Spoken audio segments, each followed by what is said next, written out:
Good morning all. എൻ്റെ പേര് അഞ്ജലി. ഞാൻ ടീച്ചേഴ്സ് അക്കാഡമിയിലെ ഓൺലൈൻ സ്റ്റുഡൻ്റ് ആയിരുന്നു. ഇപ്പോൾ റീസെൻ്റായിട്ട് OET ക്രാക്ക് ചെയ്യാൻ പറ്റിയിട്ടുണ്ട്. അപ്പോൾ അതിന് ടീച്ചർ സാറിനോടും ദീപ്തി മാമിനോടും അവിടെയുള്ള എല്ലാ ടീച്ചേഴ്സിനോടും ഒരുപാട് നന്ദി പറയാനുണ്ട്. ശരിക്കും OET എന്താണെന്നറിയാണ്ടാണ് ഞാൻ അക്കാഡമിയിൽ ജോയിൻ ചെയ്തത്. അപ്പം കോർഡിനേറ്റേഴ്സ് സ്പെഷ്യലി പറഞ്ഞായിരുന്നു നിങ്ങൾ ആദ്യം ഗ്രാമർ സെഷൻസ് അറ്റൻഡ് ചെയ്യണം എന്നുള്ളത്.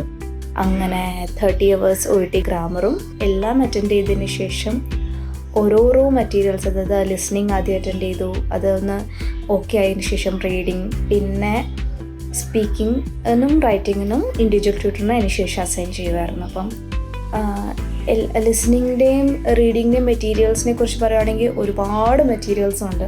അത് നന്നായിട്ട് നമുക്ക് നമ്മുടെ സമയം എടുത്ത് നമുക്ക് വർക്കൗട്ട് ചെയ്യാൻ പറ്റുന്ന രീതിയിൽ, ഞാൻ വർക്കിംഗ് ആണ്, അപ്പോൾ എനിക്ക് കിട്ടുന്ന സമയത്തിൽ എനിക്ക് ചെയ്യാൻ പറ്റിയിട്ടുണ്ട്.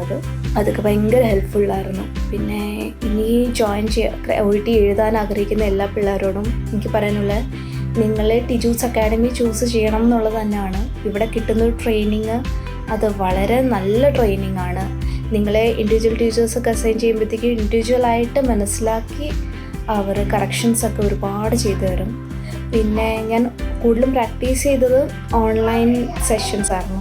ഓരോ ടാസ്ക് എങ്ങനെ ഡീൽ ചെയ്യണം, എങ്ങനെ ഇൻട്രൊഡ്യൂസ് ചെയ്യണം, നമ്മളെ എങ്ങനെ കൺക്ലൂഡ് ചെയ്യണം, അതിനെപ്പറ്റിക്ക് നല്ല ക്ലാസ്സസ് ഉണ്ട്. നന്നായിട്ട് നമുക്ക് മനസ്സിലാക്കാൻ പറ്റും. പിന്നെ ദീപ്തി മാമിൻ്റെ റൈറ്റിംഗ് സെഷൻസ് ആണെങ്കിൽ തന്നെ ഓരോരോ ലെറ്റർ എടുത്തിട്ട് അതിനകത്ത് ഓരോ കുട്ടികൾ എഴുതിയ ലെറ്റർ എന്നാണ് മാം പറയുന്നത്. ആ ലെറ്റർ എടുത്തിട്ട് അതിനകത്ത് വരുന്ന കറക്ഷൻസ് ഇങ്ങനെ കറക്റ്റ് ചെയ്യാം, ഈ വേർഡ് ഇങ്ങനെ യൂസ് ചെയ്യാം, ഇതായിരിക്കും കുറച്ചുകൂടെ നല്ല വേർഡ്സ്, അല്ലെങ്കിൽ ഇതായിരിക്കും സ്ട്രക്ചർ, നല്ല സ്ട്രക്ചർ എന്നൊക്കെ പറഞ്ഞ് എക്സ്പ്ലെയിൻ ചെയ്യുമ്പോഴത്തേക്കും നമുക്ക് അതിനൊരു കോൺഫിഡൻസ് കിട്ടും.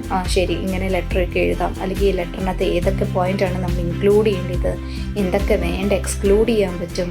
അങ്ങനെ ദീപ്തി മാമിൻ്റെ നല്ല ക്ലാസ്സസാണ് റെക്കോർഡഡ് സെഷൻസിലുള്ളത്. പിന്നെ അതൊക്കെ കൊണ്ട് തന്നെയാണ് OET ക്രാക്ക് ചെയ്യാൻ പറ്റിയത്. അപ്പം എല്ലാവർക്കും താങ്ക് യു. പിന്നെ ജോയിൻ ചെയ്യാൻ ഉദ്ദേശിക്കുന്ന ആൾക്കാരുണ്ടെങ്കിൽ തീർച്ചയായിട്ടും നിങ്ങൾ കോൺഫിഡൻസ് ആയിട്ട് തന്നെ ജോയിൻ ചെയ്യാം. നല്ലൊരു അക്കാഡമിയാണ്. Thank you so much.